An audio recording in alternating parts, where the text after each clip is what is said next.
रात के ठीक 12 बजे हवेली की पुरानी घड़ी ने घंटे टनटनाए। राघव की नींद एक हल्की सी आहट से खुली। वो अपने कमरे में अकेला था, लेकिन उसे लगा जैसे कोई पास में खड़ा है। कौन है? राघव ने धीमे से पूछा, लेकिन कोई जवाब नहीं मिला। सन्नाटा, जैसे वक्त थम गया हो। राघव ने लाइट जलाई। कमरा खाली था। वो परेशान हो उठा। राघव 28 साल का एक लेखक था। वो शहर की भागदौड़ से दूर एकांत में लिखने के लिए इस हवेली में रहने आया था।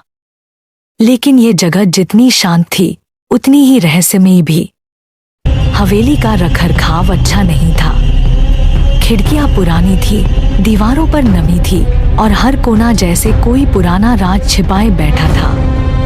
राघव को अकेलापन पसंद था, लेकिन यहाँ आकर उसे अकेलापन डराने लगा था। अगली रात राघव फिर देर रात तक लिख रहा था कि अचानक उसे एक लड़की की धीमी आवाज सुनाई दी। क्यों लौट आए हो? राघव चौंका। उसने इधर उधर देखा, लेकिन कोई नहीं था। कौन हो तुम? जिनसे तुम मिलने आए हो, आवाज ने जवाब दिया। राघव के रोंगटे खड़े हो गए। अगली सुबह राघव ने गांव के बुजुर्ग चौकीदार हरिराम चाचा से पूछा, इस हवेली में कोई और रहता है क्या? हरिराम चाचा ने गहरी सांस ली और बोले, बाबूजी, ये हवेली पहले राजा तेज प्रताप सिंह की थी। उनकी बेटी प्रियमवदा बहुत सुंदर और पढ़ी लिखी थी। कहते हैं वो किसी लेखक से प्रेम करती थी, लेकिन उनके पिता को वो रिश्ता मंजूर नहीं था। फिर राजा ने उस लेखक को मरवा दिया और प्रियमवदा ने उसी रात खुद को हवेली के कुएं में डुबो दिया। राघव सन्न रह गया।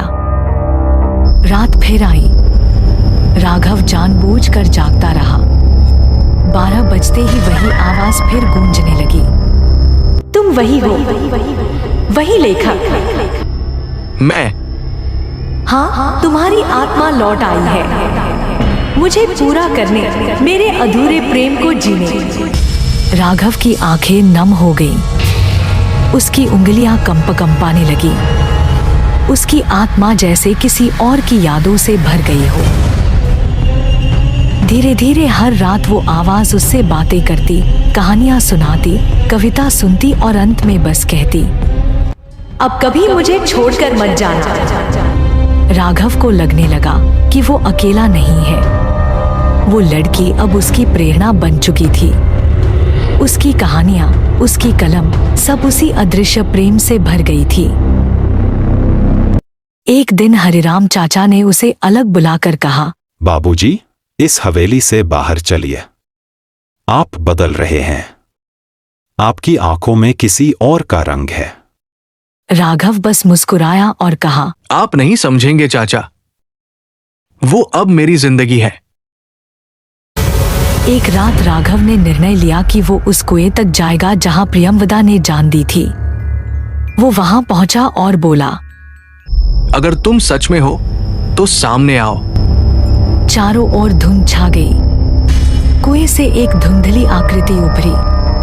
एक लड़की, सफेद साड़ी में, लंबे खुले बाल, बड़ी बड़ी उदास आंखें।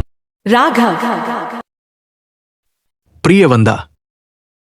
लेकिन अब मैं तुम्हें ले जाने आई हूं। राघव के पांव ठिठक गए। ले जाने? उसने डरते हुए पूछा, हमारा अधूरा प्रेम अब साथ जीकर पूरा होगा या साथ मरकर? अगली सुबह हरिराम चाचा कुएं के पास पहुंचे। राघव का कोई नामो निशान नहीं था, लेकिन कुएं के पास एक नई किताब रखी थी जिसका नाम था अदृश्य प्रेम, एक सच्ची कहानी। और नीचे लिखा था, लेखक राघव और प्रियमवदा। क्या राघव सच में आत्मा के साथ चला गया? प्रियमवदा अब कहाँ है? क्या इस प्रेम कहानी का अंत या शुरुआत है? आगे का पार्ट देखने के लिए सब्सक्राइब करें और कमेंट में पार्ट 2 लिखें।